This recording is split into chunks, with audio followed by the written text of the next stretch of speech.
On December 7, 1941, as Japanese bombers raced toward Pearl Harbor, Tokyo's strategy rested on a single number. The United States Navy was expected to peak at 300,000 men. By 1943, the United States had mobilized 2.3 million personnel. Japan's greatest defeat was already set in motion, not by firepower, but by an arithmetic error no one in power dared question. How did the empire get the number so catastrophically wrong? Commander Minoru Genda stood on the deck of Akagi, certain he had solved every variable the Pacific could throw at him. The attack plan for Pearl Harbor was built on months of calculation, routes, schedules, defenses, even the psychology of the enemy. Yet at its core sat a foundational number no one in Tokyo dared question. By the end of 1943, American naval power would be capped at 300,000 men. That figure shaped every assumption, from the scale of the initial blow to the speed of Japan's advance. Planning documents circled the same arithmetic, concluding that with such limited manpower, the U.S. Navy would struggle to replace losses, let alone mount a counterattack. The reality, hidden just beyond the reach of Japanese planners, was staggering. By December 1943, American naval personnel had surged to over 2.3 million. The gap was not a rounding error, it was an abyss. Every move the Japanese fleet made from that morning forward was guided by an illusion, a miscalculation that had already sealed the Empire's fate before the first torpedo struck Battleship Row. Ensign Takeo Yoshikawa arrived in Honolulu in March 1941 carrying a new identity and a clear mission. Disguised as a diplomat, he blended in with the city's routine, but his days were anything but ordinary. Yoshikawa boarded tourist boats to glide past the battleships anchored at Pearl Harbor, counting turrets and noting mooring patterns. He memorized the daily ebb and flow of ships and aircraft, recording which vessels came and went, which patrols circled the skies, and when the harbor seemed most vulnerable. Renting small civilian planes, he traced lazy circles above the base, snapping photos of the docks, fuel tanks, and airfields below. Every detail, down to the timing of sentry changes, went into coded reports bound for Tokyo. His intelligence was thorough, precise, and relentless.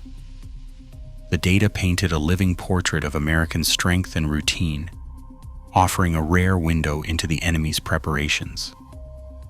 Yet the value of Yoshikawa's work would depend entirely on how it was read by those waiting across the sea in Tokyo. Within the Imperial Japanese Navy, intelligence work ranked at the bottom of the career ladder. Ambitious officers aimed for battleship command, aviation, or gunnery, roles that promised glory and advancement. Intelligence posts, by contrast, were seen as backwaters, staffed by those who lacked the pedigree or connections to rise higher.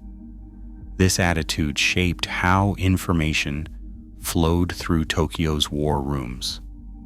Reports from the field, no matter how precise, were filtered through layers of bias and hierarchy. When Ensign Yoshikawa's detailed surveillance arrived from Hawaii, analysts in Tokyo applied their own assumptions before passing anything upward. They believed American ships would be manned like Japanese vessels with lean crews, minimal redundancy, and strict discipline. Any numbers that suggested otherwise were chalked up to waste or carelessness, not to a fundamental difference in doctrine or capacity. Analytical shortcuts became routine. Pre-war war games had already baked in the idea that America could not and would not mobilize on a massive scale.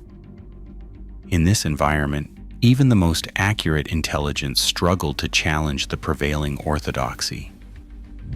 The institution's own structure made it nearly impossible for uncomfortable truths to gain traction. Japanese radio operators monitoring the Battle of the Coral Sea picked up a steady stream of messages from American ships. The volume of traffic alone hinted that something unusual was happening, but the real shock came when analysts pieced together the numbers. More than 8,000 U.S. naval personnel were involved in the operation, twice what Tokyo had predicted for a force of this size. Japanese estimates assumed each American carrier would be manned by about 2,000 sailors, mirroring Japanese doctrine. The intercepts told a different story. American ships carried far larger crews, and the supporting vessels added thousands more. The discrepancy in Tokyo was brushed aside. Senior officers argued that such numbers proved only American inefficiency. Too many hands, doing too little work. The evidence was filed away, the assumptions left unchanged. But for the signal officers who tracked the intercepts, the numbers were impossible to ignore. The reality of American manpower was beginning to break through, even as Tokyo clung to the calculations that had shaped its war plan. USS Yorktown limped back to Pearl Harbor after Coral Sea, patched together in just 3 days by teams working around the clock.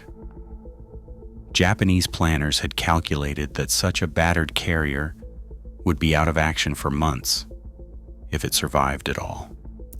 Yet Yorktown sailed with the task force to Midway, carrying a crew of about 2,200 men.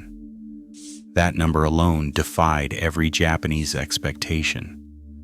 Their doctrine called for lean crews, each sailor assigned multiple duties, with little margin for redundancy. American carriers, by contrast, were packed with extra hands, damage control squads, repair specialists, and medical teams, ready to swarm any crisis.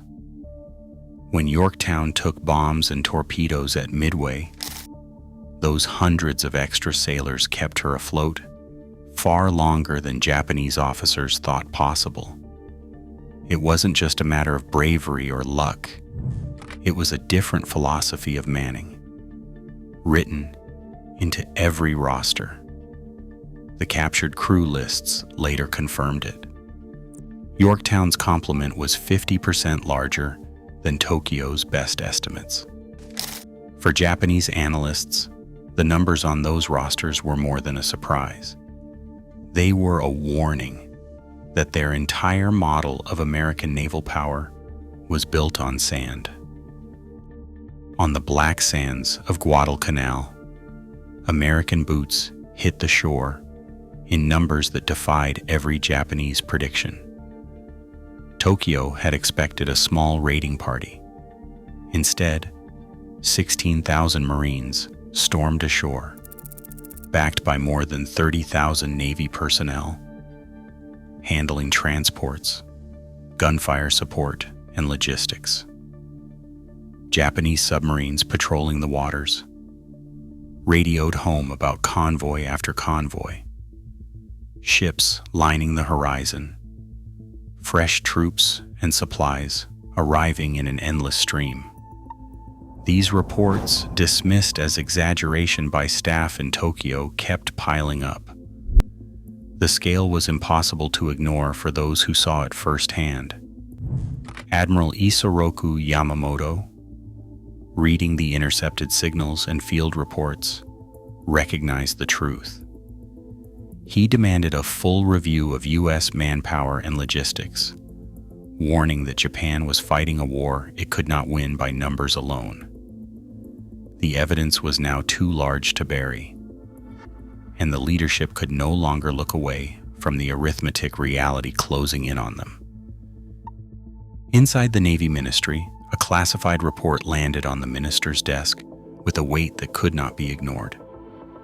Analysts had combed through captured documents, prisoner interrogations, and intercepted signals, assembling numbers that shattered every pre-war illusion. The United States Navy already fielded 1.8 million men, more than 4 times Japan's entire naval manpower. Projections showed the American total rising to 2.4 million within a year. Japan's own navy, from admirals to deckhands, numbered just 400,000. The arithmetic left no room for hope. The report's findings were stamped with the highest level of secrecy, locked away from commanders and crews who continued to fight under orders crafted in ignorance. For those who read it, the verdict was clear. The war's outcome had been decided long before, by numbers no strategy could overcome. At the Battle of the Philippine Sea in June 1944, the numbers finally took command of the fight. Japan put everything it had on the line: 9 carriers, their last 450 carrier aircraft, and the remains of their trained air crews. Facing them, the U.S. Navy Task Force. 58 sailed with 15 carriers and over 70,000 sailors, almost as many men as the entire Japanese Navy had at the start of the war. The clash was swift and one-sided. By the end, Japan had lost 3 carriers and nearly 300 planes, along with most of its remaining veteran pilots. The American fleet lost just 29 aircraft, and every carrier was back in action within days. For the sailors and aviators caught in the battle, the outcome was determined not by tactics or courage, but by the arithmetic that had been hidden in classified reports years before. Today, military decisions still hinge on data, and blind spots remain. In an age of instant information, one flawed assumption can still outpace entire arsenals. The battles may change, but the consequences of getting the numbers wrong never do. What risks are we miscalculating now?